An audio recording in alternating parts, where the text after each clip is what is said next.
Assalamualaikum warahmatullahi wabarakatuh. Perkenalkan, nama saya Nirmawati Putri dengan NIM 1203300015 dari Prodi Teknologi Industri Pertanian kelas RB. Di sini saya akan menjelaskan tentang tugas RO mengenai metode transportasi. Jadi di sini diberikan suatu soal, yaitu suatu perusahaan mempunyai 3 pabrik produksi dan 3 gudang penyimpanan hasil produksi. Jumlah barang yang diangkut tentunya tidak melebihi tingkat produksi yang ada. Sedangkan jumlah barang yang disimpan di gudang harus ditentukan jumlah minimumnya agar gudang tidak kosong. Baik, jadi di sini saya telah menyiapkan tabel, yaitu di sini ada gudang 1, gudang 2, dan gudang 3. Lalu di sini ada pabrik 1, pabrik 2, dan pabrik 3. Di sini kita akan menggunakan 3 metode dalam pemecahan masalah yang tersedia, yaitu yang pertama itu ada metode Northwest Corner, yaitu NWC. Lalu metode yang kedua itu Least Cost, MLC. Dan metode yang ketiga itu metode aproksimasi Vogel, yaitu VANG. Baiklah, untuk yang pertama kita akan mencari dengan metode NWC, yaitu dengan startnya pada pojok kiri atas. Jadi di sini pada baris P1 dan kolom G1. Di sini kita memiliki kebutuhan atau demand 50 dengan kapasitas atau suplainya itu 120.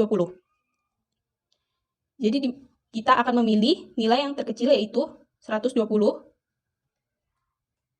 Nah, karena 120 ini telah memenuhi suplai, maka baris P1 ini sudah memenuhi permintaan. Maka yang di biaya 5 dan 6 itu sudah tidak bisa terisi lagi, karena baris pertama P1 ini telah memenuhi permintaan. Sementara di kebutuhannya itu, kita di sini kebutuhannya itu 150. Dengan permintaan yang telah terisi yaitu 120. Maka di sini tersisa 30. Lalu selanjutnya, kita akan memilih pada kolom ini. Kita akan memilih pada kolom ini menggunakan peraturan yang awal tadi, yaitu dari pojok kiri atas, yaitu pada baris P2 dan kolom G1. Di sini kita memiliki demand pada kolom G1 itu kita memiliki demand atau kebutuhan itu 30. Dengan pada baris P2 kita memiliki kapasitas atau suplainya 80. Kita akan memilih nilai terkecil, yaitu 30. Di sini kita taruh 30. Lalu di sini berarti sudah tidak dapat terisi karena pada baris G1, pada kolom G1 ini sudah terpenuhi permintaannya 120 dan 30 yaitu 150. Berarti di sini 0. Lalu pada kapasitasnya, karena di sini telah terisi 30 permintaannya, maka di sini sisa 50. Lalu selanjutnya kita akan beralih ke kolom yang ini. Nah, di sini kita kembali ke peraturan awal, yaitu mulai dari pojok kiri atas. Nah, pojok kiri atas ini, di sini kita memiliki demand-nya atau kebutuhannya 70. Lalu di sini kapasitas yang kita miliki yaitu 50. Lalu di sini kita akan memilih yang terkecilnya yaitu 50. Di sini kita taruh 50. Berarti di sini telah terpenuhi. 30 dan 50 itu 80, berarti telah terpenuhi. Ini kosong. Di sini kosong tadi ya. Berarti di sini sudah tidak dapat terisi lagi karena permintaannya telah terpenuhi. Sementara yang di sini kita isi suplainya 50, lalu di sini kita ada kebutuhannya 70. Berarti di sini tinggal 20. Lalu selanjutnya yaitu kita cari lagi di pojok kiri, yaitu kolom dengan nilai atau biaya 9. Di sini kita memiliki demand atau kebutuhannya 20 dengan suplai atau kapasitasnya 80. Sini kita akan pilih nilai 20. Di 20 berarti baris ini telah terpenuhi, yaitu pada kolom G2 itu telah terpenuhi permintaannya. Lalu di sini sisanya adalah 60 karena telah terisi permintaan 20. Nah, karena di sini tersisa satu sel dengan suplai 60 dan demand-nya 60, langsung aja kita isi di sini 60. Jadi ini telah terpenuhi 0 dan ini pun telah terpenuhi 0. Setelah itu kita langsung saja hitung total biayanya. Total biaya. Jadi total biayanya rumusnya itu C dikali dengan X. Jadi di sini jumlah barang dikali biaya, biayanya itu 8, ditambah jumlah barang 30 dikali 15, ditambah, di sini ya, ditambah 50 dikali 10, barangnya 50, biayanya 10, tambah 20, barang 20 dikali biaya 9, tambah 60, barang 60 dikali 10. Jadi semua total ini yaitu 928, 960 ditambah 450 ditambah 500 ditambah 180 tambah 600 sama dengan 2690. Selanjutnya kita akan menggunakan metode kedua, yaitu metode least cost atau metode MLC. Jadi ini kolom yang akan kita cari. Pada metode MLC ini, kita akan mengambil nilai paling kecil atau distribusi terkecil. Jadi di kolom yang telah ditanda ini, nilai paling kecil yaitu 3. Jadi berada pada baris P3 dan kolom G1.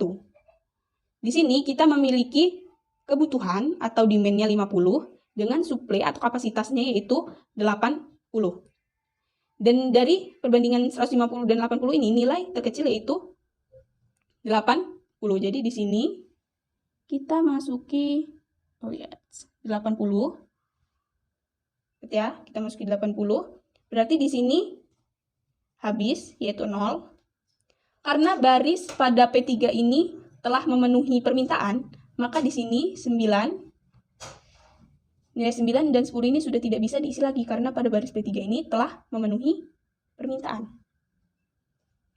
Lalu selanjutnya kita akan mencari nilai terkecil kedua, satu tingkat di atas 3, yaitu 5.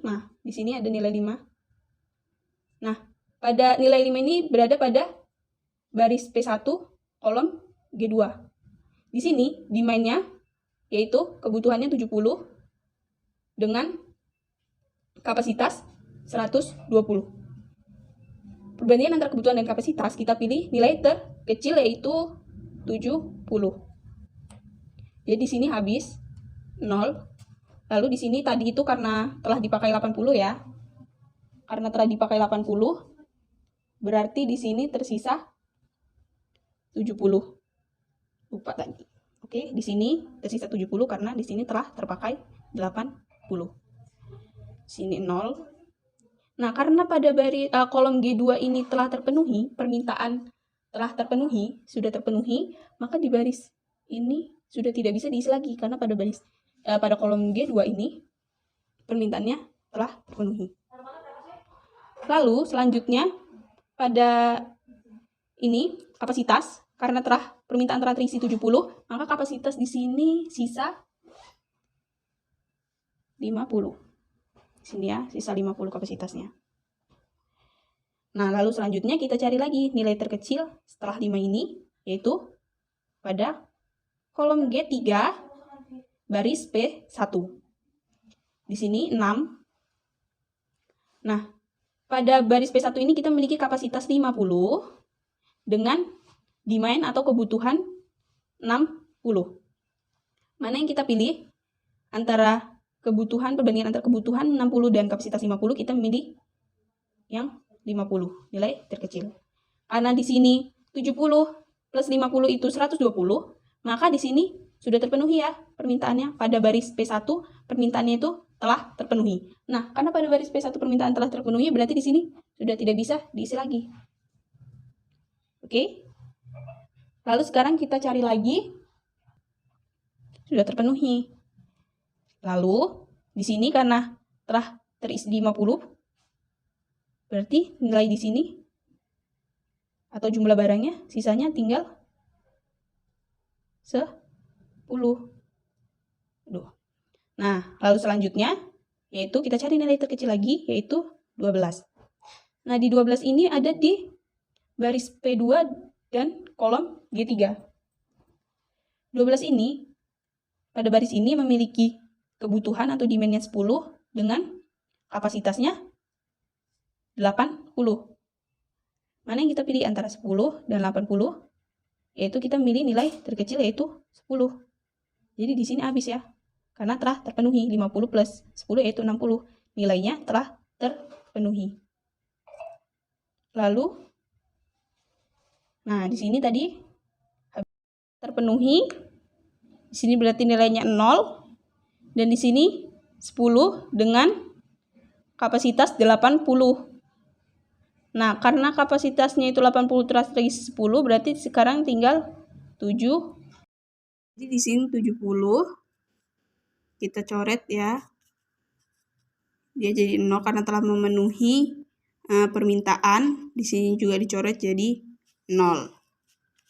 Nah, selanjutnya kita langsung hitung saja total biaya. Jadi di sini kita masukkan dari pertama kita dapat yaitu 3 dikali jumlah barang 80 dikali jumlah biaya 3. Kita masukkan. Begitu pula selanjutnya yaitu jumlah barangnya 70, lalu biayanya 5, kita masukkan, dan seterusnya sampai ke sel terakhir itu 15 ya. Biaya 15 berarti 70. Jumlah barang 70 dikali biayanya 15. Kita jumlahkan. Berapa? Berarti 240. 240 plus 350 plus 300 plus 120 plus 1050. Berapa jumlahnya? Berarti 2060. Lalu yang terakhir kita akan menggunakan metode FAM. Setelah mendapatkan biaya total 2060, kita sekarang akan menggunakan metode FAM. Jadi berbeda dengan metode, kalau metode NWC dan MLC itu hanya memindah-mindahkan saja, beda dengan metode FAM, kita harus menghitung selisih antara baris dan kolom, yaitu selisih antara yang kecil dan kecil lainnya. Jadi selisih antara nilai yang kecil dengan nilai yang kecil lainnya. Jadi yang pertama kita lakukan iterasi. Oke, iterasi pertama yaitu di sini nilai paling kecil pada kolom ini ya. Sekali lagi, kita tuh mencari di kolom ini, jadi demand dan supply itu tidak masuk. Nah, pada kolom ini nilai terkecilnya itu 3 dan 8. Dari 3 dan 8 ini selisihnya berapa? 5. Lalu pada kolom G2, di sini nilai terkecilnya 9 dan 5, 5 dan 9 dengan selisih nilai yaitu 4. Lalu pada kolom G3 yaitu 6 dan 10. Kecil pertama 6, lalu terkecil kedua 10 dengan selisih 10 dan 6 yaitu 4. Lalu kita selisihkan juga di sini. Selisih. Juga selisih. Di sini 6 dan 5 ya, pada baris P1 itu selisihnya 1. Lalu pada baris P2 yaitu 12 dan 10 dengan selisih 2. Lalu pada baris P3 yaitu 10 dan ralat yaitu 3 dan 9 dengan selisihnya 9 dan 3 itu 6. Nah, di sini dari selisih yang telah kita tentukan ini, kita tentukan nilai selisih terbesar. Jadi di sini selisih terbesarnya kita dapatkan yaitu 6. Kita dapatkan nilai selisih terbesar yaitu 6. Nah, 6 ini berada pada baris, nilai 6 ini berada pada baris P3. Kita pilih dari baris P3 ini nilai terkecil yaitu 3. Lalu sama seperti yang sebelumnya, metode sebelumnya, di sini kita memiliki kebutuhan atau demand 150 dengan kapasitasnya 80. Di sini dari perbandingan antara nilai kebutuhan dan kapasitas kita ambil yang terkecil ya, yaitu 80. Karena di sini telah terpenuhi, berarti di sini 0. Pada baris P3 permintaan telah terpenuhi. Jadi di sini sudah tidak bisa diisi lagi. Lalu selanjutnya kita akan melakukan, lupa ini karena sini telah terisi 80 ya tadi. Jadi di sini sisa tinggal 70. Lalu kita akan melakukan iterasi kedua. Baik, kita lakukan iterasi kedua. Pada kolom G1, karena ini setelah terisi berarti sekarang angka terkecilnya yaitu nilai terkecilnya 8 dan 15. Selisih antara 8 dan 15 berapa? Yaitu 7. Lalu selanjutnya antara 5 dan 10 yaitu selisihnya 5. Ya. Lalu selisih antara 6 dan 12. Nilai terkecil pertama 6, nilai terkecil kedua 12. 10 ini sudah tidak bisa lagi. Jadi selisihnya yaitu 6. Lalu kita lakukan selisih juga di sini. Di sini tetap berarti ya 1, 6 dan 5 yang masih terkecil. Lalu di sini 10 dan 12, 2. Sementara karena di sini telah terpenuhi barisnya, baris di sini telah terpenuhi, berarti di sini tidak bisa ya kita hitung, berarti kosong. Lalu kembali lagi kita pilih dari hasil iterasi itu nilai selisih terbesar. Di sini 7 ya kita miliki, nilai selisih terbesarnya kita dapatkan 7. Berada pada kolom G1. Mana nilai terkecilnya yaitu 8 ya, di mana nilai terkecil yaitu 8. Di sini kita memiliki demand-nya 70 dengan kapasitas 120.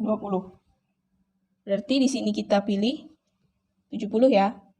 Kita pilih 70, berarti di sini habis 0. Dan pada 15 ini sudah tidak bisa terisi karena 80 dan 70 itu telah memenuhi permintaan yaitu 150. Sementara di sini 120. Kita coret dengan sisanya yaitu 150 ya. 150. Kok 150? 50. Ya, 50. Lalu kita lakukan lagi iterasi ketiga. Iterasi ketiga, di sini sudah tidak ada, berarti sini 0 ya, karena di sini telah terpenuhi ya, pada kolom G1 telah terpenuhi. Sekarang pada kolom G2, nilai terkecilnya 5 dan 10. Di sini berarti berapa? 10 dan 5. Yang terkecil 5 dan 10 ya masih, yaitu 5. Di sini 5. Ya, jelek tulisannya. Lalu di sini pada kolom G3 yaitu 6 dan 12, berarti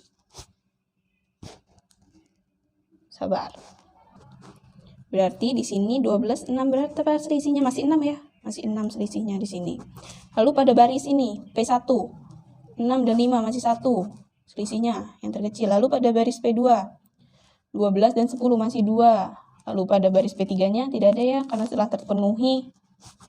Lalu di sini nilai iterasi terbesarnya kita dapatkan 6 pada kolom G3.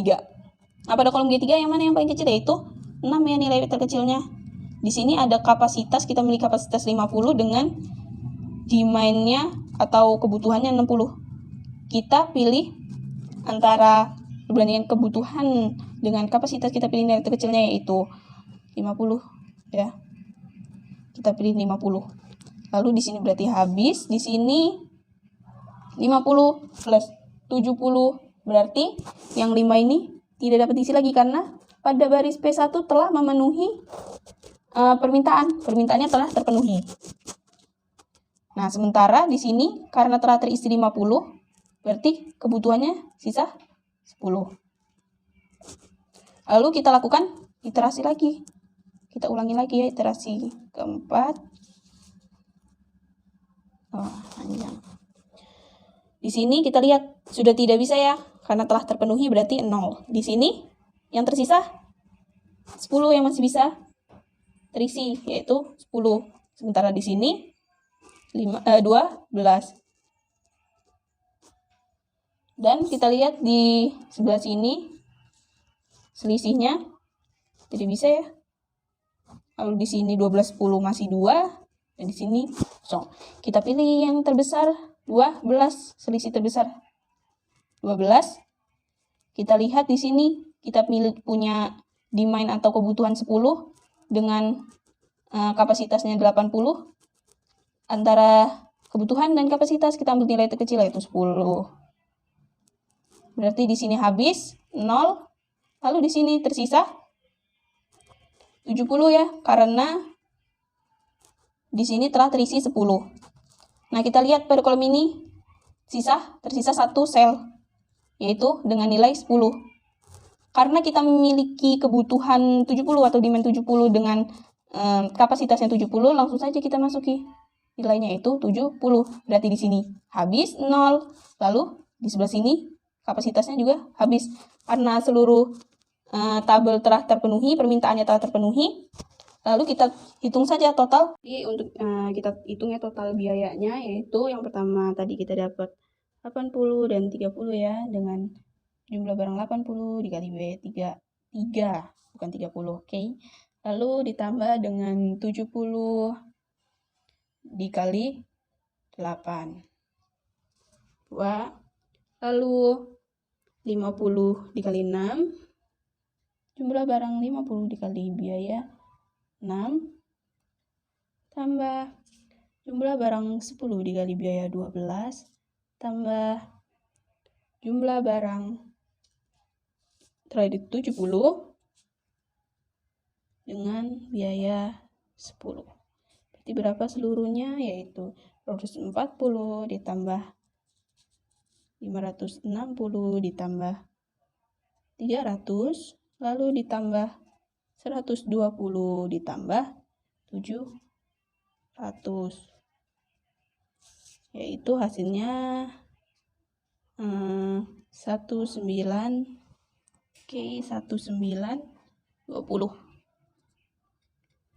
Nah, dari 3 metode yang telah kita hitung, pemecahan masalah menggunakan 3 metode, kita dapat mengetahui bahwa metode yang paling efektif digunakan yaitu metode FAM, karena memiliki total biaya terendah. Baik, seperti itu penjelasannya. Terima kasih. Assalamualaikum warahmatullahi wabarakatuh.